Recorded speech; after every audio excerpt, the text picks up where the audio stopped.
So talk about being under a microscope. You know, sometimes I notice, I think people are just hard on DJs in general, but then I feel like to me, sometimes there's a split too.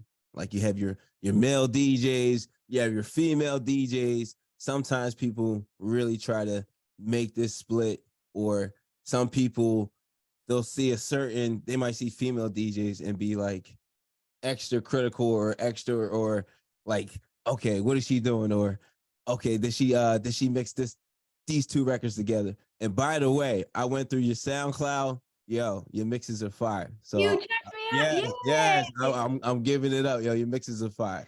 Like, Thank you. nah, you're welcome. You're doing your thing. But talk to me about that, cause I do feel like, I feel like I get scrutinized all the time when I DJ. Like I feel like I've all the time.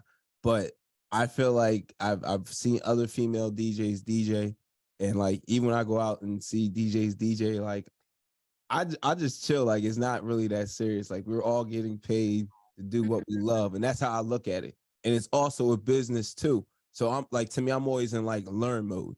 Like I'm never in like, oh, they play that record with that record. Like I'm just soaking everything in. Like as if I'm a fan of music. So, you know, talk to me all about that. You know, how do you feel when you're out there and you're DJing? Do you feel like people are scrutinized and just like overly paying attention to you? You know, I'm glad you brought that up. I feel like never in person, right? It's always a hater that's going to be like on the internet that'll say things. And I've gotten those occasionally, right? Okay. And yeah, it comes with the territory. It's like, as a female DJ, I think there is like a stigma attached to us that we're just, out there and we just got hired because we're pretty, or you have a good body or whatever, that they can't really DJ. And so I've had people say mean things a few times online.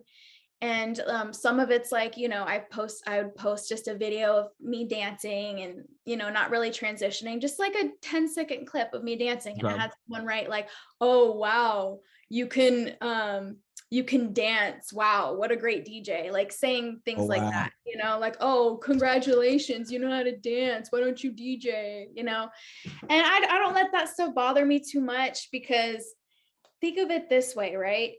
Are you going to care what like somebody, like say you're walking to buy something at the gas station and someone's heckling you? Are you going to, and they're telling you you're dumb, you're stupid, whatever, you look bad, whatever.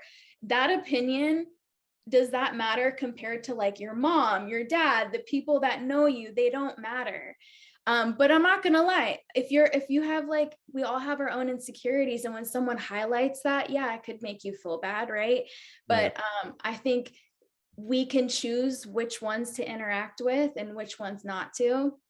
As far as like being under a microscope, I don't feel that so much when I'm DJing anymore. I think I'm learning more how to read crowds. But one thing that did make me feel that way is that I'd have people coming to the booth all the time being like, can you play this? Can you play that? And I just felt like I suck, like I must not be playing good music because no one seems to be happy here. And I would leave so stressed out. So as far as being under a microscope, I'd say in real life DJing, it's the song requests flooding in. Yeah. You know what? Yeah, all right. So I DJ for Carnival Cruise Line, and I had like a really dope roommate. He was like the head DJ. He taught me exactly how to handle, like, cause I used to just take it with like any request, and like even if it didn't even make sense, like, and then like clear the whole dance floor out. And I've been DJing since 2007, but I just always used to be like for the people. Yeah. But like, sometimes it's like, yo, this doesn't even make sense. Like I can't, but it's like, it's a way to do it. I know exactly way to do it. But I used to never understand it. I used to be like, oh yeah, I'm gonna play. Or it's like, I have like the chick that comes up to me like, oh, I'm about to leave right now. I need to hear this right now. And I used to be like, oh, okay, all right, I'll play. It's like, no, have a nice night. Thank you for coming. Yes.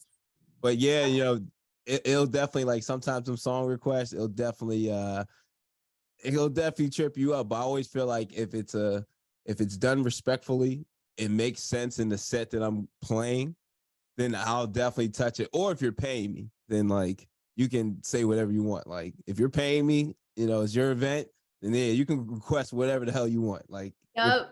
so, you know, but yeah, it's crazy sometimes. I have like, so it's like the requests flooding in would be a little stressful because, you know, I feel like the lack of experience in reading a room, that was kind of weighing on me. So I just felt like I wasn't good enough or whatever, but I'd have people aggressively like coming up, especially I was DJing at Boulder and at Kicks Lounge. And, you know, people would come up and straight up be like, hey, nobody likes this music here. Like passerbyers, like drunk, you know, will be like, this is not what we like here. Like you got to play some Metallica, play that. And I'm just like rude. And I'm like, how would you like if I came to your job and told you like, you're not good enough? Like, you know? Absolutely. So those kind of things would get to me, and that would make me feel like I was under a microscope. And when you feel that way, it's like kind of hard, you know, to be in tune with the music and, you know, focus because your mind's so scattered with criticism, you know. What's going on, DJ family? DJ Reese here. Every Monday at 9 a.m., I'm dropping a new podcast episode where I'm highlighting some of the dopest DJs out there that are creating vibes at all the venues that they're DJing at. If you want to hear these stories, level up in your DJing. If you're a new beginner DJ, you need new tips. You want to hear that inspiration from the DJs who started out new, that are taking their DJing game to the next level, well, you got to check out WeCreateTheVibes.com. Every Monday, 9 a.m. New stories, new episodes from the dopest DJs out there killing it in the game right now. Hosted by DJ Reese. Again, check out WeCreateTheVibes.com. I can relate. I can relate. No, but I think like honestly, really your opinion matters the most. Like honestly, because you gotta look at it like this too. Like if you're out here, you're getting booked, you got a residency, you have it for a reason. All right. So trust and believe that. Like you have it for a reason. And sometimes too, you know, like I've been to events where the DJs were phenomenal and like the crowd just sucked. Like even I was out in Jamaica last year and like, oh my God, like some of the nights, like the DJ was just phenomenal and people were, I don't want to dance, or like people were just drunk, like super drunk, didn't want to do anything. You And can't like, please everybody. yeah, no, you can't. You definitely can't.